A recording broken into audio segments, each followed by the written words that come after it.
শিৱসাগৰত এখন medical college আমাক খুব প্ৰয়োজন আৰু এই মেডিকেল কলেজখনত এইমছৰ নিচিনাকৈ এটা ইউনিট আমি ইয়াত আনিব পাৰিবৰ কাৰণে আমি পৰাৰ কাৰণে যত্ন কৰিম। ইঞ্জিনিয়াৰিং কলেজ এখন যাতে ইয়াত ইমিডিয়েট অনা হয়, ইয়াত যাতে হেলিপেড বিচাৰি পেলাই যাতে মানুহে ঘূৰি ফুৰিব নালাগে। ইয়াত আমি বিভিন্ন উদ্যোগ, যিবিলাক উদ্যোগ ইয়াৰ এই জেগাৰ লগত আমাৰ ডাউন ষ্ট্ৰীমৰ লগত মিলা তেনেকুৱা উদ্যোগ আমি ইয়াত আনিব লাগিব। মানে ইয়াৰ উদ্যোগবিলাক অলপ বেলেগ ধৰণৰ উদ্যোগ হ'ব। এইবিলাক হৈছে আপোনাৰ ৱেটলেণ্ডত কৰা উদ্যোগবিলাক আমি ইয়াত কৰিব পাৰিম। উঠি অহা প্ৰজন্মই কাজিয়া পচালটো নিবিচাৰে। তেওঁলোকৰ শিক্ষা দীক্ষাত আগবঢ়াটো বিচাৰিছে, তেওঁলোকে চিকিৎসাত আগবঢ়াটো বিচাৰিছে, তেওঁলোকে কৃষি ক্ষেত্ৰত আগবঢ়াটো বিচাৰিছে, তেওঁলোকৰ ইকনমিক ডেভেলপমেণ্টটো তেওঁলোকে বিচাৰিছে। নমস্কাৰ, মই জিয়াৰুদ্দিন আহমেদে টাইমেটৰ সমূহ দৰ্শকক স্বাগতম জনাইছোঁ। ষ্টাৰ চিমেণ্ট প্ৰেজেণ্ট পাৱাৰ্ড বাই প্লাই ষ্ট'ৰ নেতাৰ সৈতে 24 ঘণ্টা। মই বৰ্তমান উপস্থিত আছোঁ শিৱসাগৰ বিধানসভা সমষ্টিত আৰু মোৰ সৈতে উপস্থিত আছে শিৱসাগৰ বিধানসভাৰ সমষ্টিৰ NDAৰ প্ৰাৰ্থী প্ৰদীপ হাজৰিকা ডাঙৰীয়া। প্ৰদীপ হাজৰিকা ডাঙৰীয়াক পাবি পোনে পোনে টাইমেটলৈ আপোনাক স্বাগতম জনাইছোঁ। ধন্যবাদ। আপুনি যিহেতু 8 বাৰৰ ভিতৰত 5 বাৰকৈ আমগুৰি সমষ্টিৰ বিধায়কৰ দায়িত্বত অধিষ্ঠিত হৈছিলে, বৰ্তমান সময়ত ৰাজনীতিৰ প্ৰেক্ষাপট আপুনি কি দেখিছে? এতিয়া মানে ডিলিমিটেশ্যন হোৱাৰ পিছত, সমষ্টিবিলাকত ডিলিমিটেশ্যন হোৱাৰ পিছত কিছু সমষ্টি নাইকিয়া, 2-এটা সমষ্টি নাইকিয়া হৈছে। আমাৰ শিৱসাগৰতে আমগুৰি সমষ্টিটো নাইকিয়া হৈছে আৰু শিৱসাগৰ সমষ্টিটোত আমগুৰি সমষ্টিৰ 13টা পঞ্চায়ত, শিৱসাগৰৰ 13টা পঞ্চায়ত আৰু নাজিৰাৰ এটা পঞ্চায়ত দুলাকাষৰীয়া আৰু শিৱসাগৰ নগৰখন লৈ পেলাই প্ৰায় 2,09,000 ভোটাৰেৰে এটা বৃহৎ সমষ্টি এটা ইয়াত নতুনকৈ গঠন হৈছে। এতিয়া সেই সমষ্টিটোত 2026 চনৰ 9 এপ্ৰিলত অনুষ্ঠিত হ'বলগীয়া এই বিধানসভা নিৰ্বাচনৰ বাবে NDA প্ৰাৰ্থী হিচাপে মই এতিয়া জনসাধাৰণৰ মাজলৈ মই আহিছোঁ আৰু পৰিৱেশটো মই বেয়া দেখা নাই, ভালেই দেখিছোঁ। যিহেতু এই শিৱসাগৰ বিধানসভা সমষ্টিৰ পৰা দেখা গৈছে যে কেইবাজনো প্ৰাৰ্থীয়ে প্ৰাৰ্থিত্ব আগবঢ়াইছে, এইসকল আপোনাৰ বাবে কিবা ফেক্টৰ হ'ব বুলি ভাবে নেকি? মই ভাবোঁ যে মানে যিকেইগৰাকী বা যি দলৰ পৰা তেখেতসকলৰ প্ৰাৰ্থিত্ব আগবঢ়াইছে, মই ভাবোঁ আমাৰ মিত্ৰজোঁটৰ প্ৰাৰ্থী হিচাপে মোৰ যিটো অনুমান বা মোৰ যিটো অনুভৱ বা যিটো মোৰ এইকেইদিনৰ ভিতৰত যি ঘূৰি পকি মই যিটো পাইছোঁ, মই ভাবোঁ তেনেকুৱা কোনো ধৰণৰ ফেক্টৰ এইটো নহ'ব। আপুনি যিহেতু সত্ৰ মহাসভাৰ অধ্যক্ষৰ দৰে এটা গুৰু দায়িত্ব পালন কৰিছিলে, ৰাজ্যখনত আপুনি কি দেখিছে? চাওক, মিত্ৰজোঁটৰ চৰকাৰ আৰু এই চৰকাৰৰ মাননীয় মুখ্যমন্ত্ৰী ডক্টৰ হেমন্ত বিশ্ব শৰ্মা ডাঙৰীয়াই তেখেতৰ সুদূৰপ্ৰসাৰী চিন্তাৰে মানে এখন সত্ৰ আয়োগ কেবিনেটত গঠন কৰিছিলে। 3জনীয়া কমিটি, ৰূপক শৰ্মা আছিলে, মৃণাল শইকীয়া আছিলে আৰু মোক অধ্যক্ষ কৰি লৈ পেলাই আমাৰ যিখন সত্ৰ আয়োগ গঠন কৰা হ'ল, এই গঠন কৰা সিদ্ধান্তটোৱে এই নতুন চৰকাৰখনৰ বহুত ডাঙৰ সিদ্ধান্ত এইটো।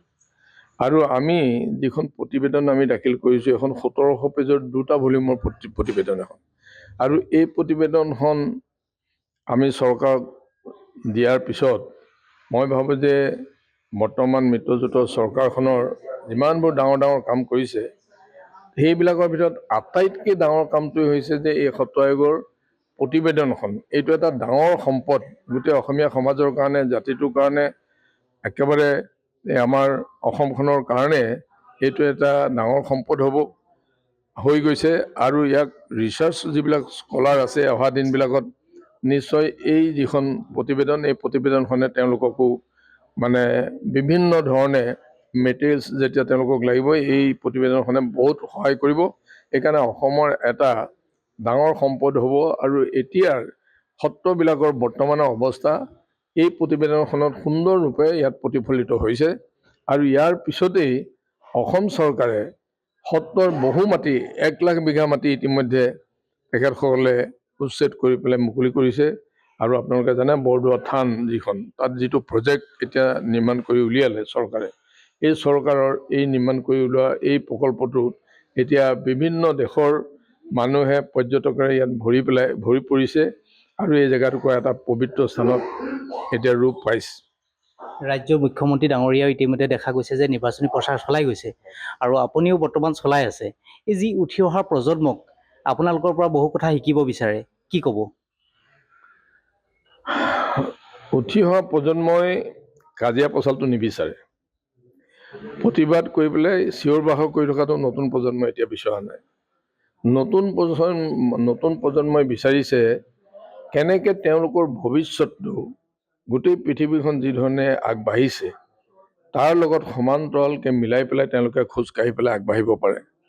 এতিয়া তেওঁলোকে তেওঁলোকৰ শিক্ষা দীক্ষাত আগবঢ়াটো বিচাৰিছে, তেওঁলোকে চিকিৎসাত আগবঢ়াটো বিচাৰিছে, তেওঁলোকে কৃষিৰ ক্ষেত্ৰত আগবঢ়াটো বিচাৰিছে, তেওঁলোকৰ ইকনমিক ডেভেলপমেণ্টটো তেওঁলোকে বিচাৰিছে, ইয়াত পৰিৱেশ ডেভেলপমেণ্টটো বিচাৰিছে, ইয়াত টুৰিজিম ছেক্টৰ ডেভেলপ হোৱাটো বিচাৰিছে, ইয়াত স্বৰ্গদেউসকলৰ যি কীৰ্তিচিহ্ন আছে, আমাৰ যি গৌৰৱ আছে, হত গৌৰৱ উদ্ধাৰ কৰি পেলাই আমাৰ নতুন প্ৰজন্মৰ আগলৈ এইবিলাক লৈ অনাটো বিচাৰিছে। সেইকাৰণে মই ভাবোঁ যে এইবিলাক সমল যিবোৰ শিৱসাগৰ সমষ্টিত বিভিন্ন মানে চুকে কোণে পৰি আছে, এই সমলবিলাকক উদ্ধাৰ কৰি পেলাই আমি তেখেতসকলৰ আগলৈ লৈ আহিলে মই ভাবোঁ যে তেওঁলোকে ইয়াত নিজকে মানে বিচৰা বস্তুবিলাক পাব আৰু তেওঁলোকে আগবঢ়াই লৈ যোৱাত যথেষ্ট সহায় কৰিব পাৰিব। আপুনি এতিয়া দেখা গৈছে যে বহুকেইটা কাৰ্যকাল আপুনি বিধায়কৰ দায়িত্বত আছিলে, বিধায়ক হিচাপে আছিলে, কিন্তু বিগত সময়তো আপুনি আমগুৰি সমষ্টিৰ বিধায়ক আছিলে।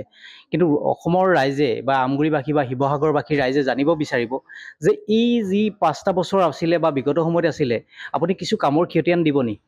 মই মানে 2-3টামান কথা গোটেই কামবিলাকৰ কথাটো মই ক'ব খোজা নাই, কিন্তু আমগুৰিৰ এটা ডাঙৰ সম্পদ হৈ গ'ল আমি ৰূপনগৰত যিটো আমগুৰি ভৱন নিৰ্মাণ কৰিছোঁ, 5তলীয়া যিটো ভৱন, আমি এই ভৱনটোৰ পৰিকল্পনা কৰিছিলোঁ 1985-ত, 87-ত আমি মাটি লৈছিলোঁ আৰু দিল্লীত থকা, কলকাতাত থকা, বম্বেত থকা যিবিলাক অসম ভৱন, সেই ভৱনৰ নিচিনাকেই সেই ভৱন যি ধৰণে ব্যৱহাৰ হয় তেনেকুৱা ধৰণে যাতে আমগুৰি সমষ্টিৰ মানুহে ইয়াক ব্যৱহাৰ কৰি বিভিন্ন দিশত তেওঁলোক যাতে ওলাই যাব পাৰে তাৰ কাৰণে নিৰ্মাণ কৰিছিলোঁ। আৰু এইটো এতিয়া মাননীয় মুখ্যমন্ত্ৰী হেমন্ত বিশ্ব শৰ্মা ডাঙৰীয়াৰ এখন লিখিত সুন্দৰ পত্ৰেৰে আমি এইটো দুৱাৰ মুকলি কৰিছোঁ আমি ৰাইজৰ কাৰণে। এইটো মই ভাবোঁ যে এটা বিৰাট ডাঙৰ সম্পদ। দ্বিতীয়তে আমগুৰিত আমি 70 মেগাৱাটৰ যিটো ছ'লাৰ প্ৰজেক্ট যিটো আমি নিৰ্মাণ কৰি উলিয়ালোঁ প্ৰায় 200-300 কোটি টকাৰ, সেইটো এটা ডাঙৰ সম্পদ। আমগুৰিত ষ্টেডিয়াম যিখন নিৰ্মাণ কৰি পেলাই উলিওৱা হ'ল, এইটো এটা বৃহৎ সম্পদক উঠি অহা প্ৰজন্মৰ কাৰণে বৰ ডাঙৰ সম্পদ। ইয়াৰ উপৰিও আমি যিমানবিলাক ব্ৰিজ আছিলে, ব্ৰিজবিলাক আমি ৱেল কানেক্টেড আমি কৰি দিছোঁ যাতে জনসাধাৰণ ইপাৰ সিপাৰ হ'ব পাৰে।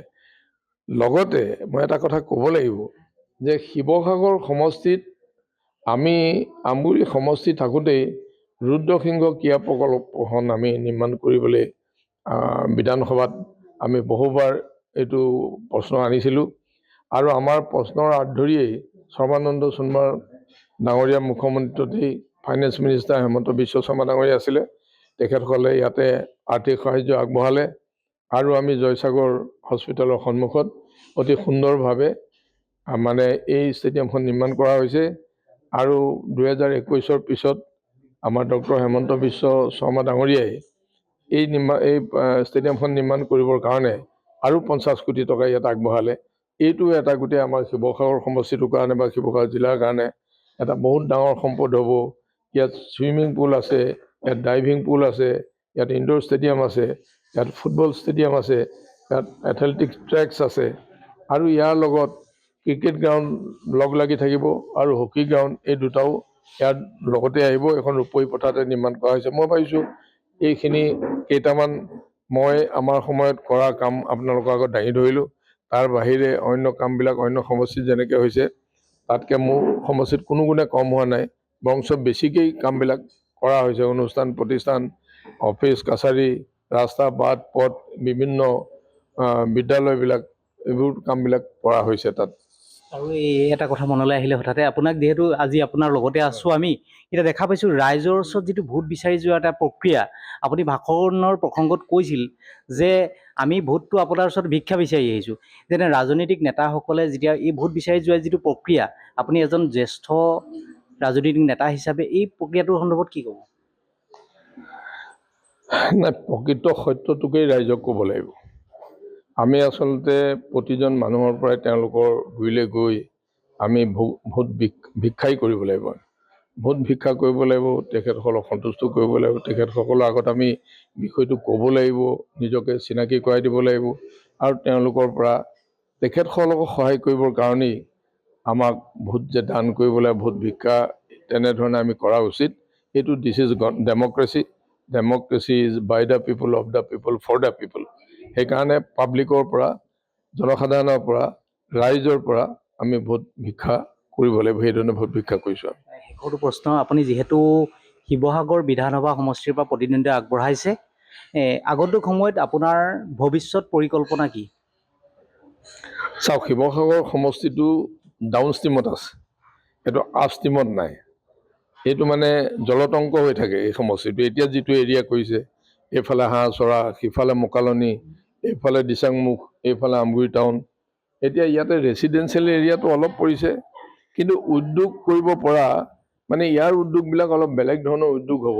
এইবিলাক হৈছে আপোনাৰ ৱেটলেণ্ডত কৰা উদ্যোগবিলাক আমি ইয়াত কৰিব পাৰিম।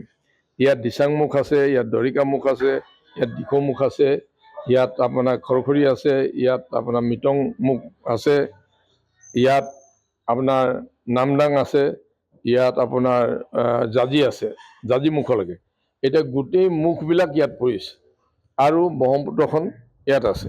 এতিয়া গোটেইবিলাক দ জেগা, এইবিলাক গোটেইবিলাক। এতিয়া সেই জেগাবোৰ আমি ভালধৰণে ব্যৱহাৰ কৰি ইয়াৰ পৰাই ইয়াতেই বোকাত মানে আমি যাতে ইয়াৰ পৰাই তেনেকুৱা ধৰণৰ মিলা উদ্যোগ কিছুমান, ৱাটাৰ হাইচিন্থৰ লগত মিলা উদ্যোগ, পানীৰ লগত মিলা উদ্যোগ, ইয়াতে ম'হৰ খুঁটি, ইয়াত গৰু খুঁটি, ইয়াত ফিচিকালচাৰ, ইয়াত ফ্লৰিকালচাৰ, এইবিলাক আমি কৰিব পাৰিম। ইয়াত কৃষিৰ উন্নয়ন আমি কৰিব পাৰিম আৰু ইয়াৰ যোগেদি জনসাধাৰণলৈ আমি বহুত ভাল বিভিন্ন খাদ্য আমি ইয়ালৈ প্ৰেৰণ কৰিব পাৰিম। তাৰ উপৰিও শিৱসাগৰত এখন মেডিকেল কলেজ আমাক খুব প্ৰয়োজন আৰু এই মেডিকেল কলেজখনত এইমছৰ নিচিনাকৈ তেনেকুৱা আমাৰ গোটেই ৰাষ্ট্ৰীয় পৰ্যায়ত মানে নাম থকা এখন মানে মেডিকেল কলেজৰ এটা ইউনিট আমি ইয়াত আনিব পাৰিবৰ কাৰণে আমি পৰাৰ কাৰণে যত্ন কৰিম। ইঞ্জিনিয়াৰিং কলেজ এখন যাতে ইয়াত ইমিডিয়েট অনা হয়, ইয়াত যাতে হেলিপেড বিচাৰি পেলাই যাতে মানুহে ঘূৰি ফুৰিব নালাগে। ইয়াত আমি তেনেকুৱা ধৰণৰ বিভিন্ন উদ্যোগ, যিবিলাক উদ্যোগ ইয়াৰ এই জেগাৰ লগত আমাৰ ডাউন ষ্ট্ৰীমৰ লগত মিলা তেনেকুৱা উদ্যোগ আমি ইয়াত আনিব লাগিব আৰু ইয়াত যাতে ল'ৰা ইয়াৰ পৰা যাতে ওলাই যাব নালাগে বাহিৰত পঢ়িবলৈ, ব্যৱসায় কৰিবলৈ। ইয়াত আমাৰ তেওঁলোকক সুন্দৰকৈ সজাই পৰাই যাতে আমি ইয়াৰ পৰা অন্য জিলাবিলাকতকৈ ওপৰলৈ শিৱসাগৰ জিলাখনক যাতে লৈ যাব পাৰোঁ, উত্তৰণৰ কাৰণে আমি ইয়াত কাম কৰিম বুলি পেলাই ভাবিছোঁ। আমাৰ ফালৰ পৰা শুভেচ্ছা জ্ঞাপন কৰিছোঁ। এয়া আছিল শিৱসাগৰ জিলাৰ মিত্ৰজোঁটৰ প্ৰাৰ্থী, শিৱসাগৰ বিধানসভা সমষ্টিৰ মিত্ৰজোঁটৰ প্ৰাৰ্থী প্ৰদীপ হাজৰিকা ডঙৰীয়া। আপোনালোকে এনেদৰেই নেতাৰ মনৰ কথা জানিবৰ বাবে চাই থাকিব টাইম 8।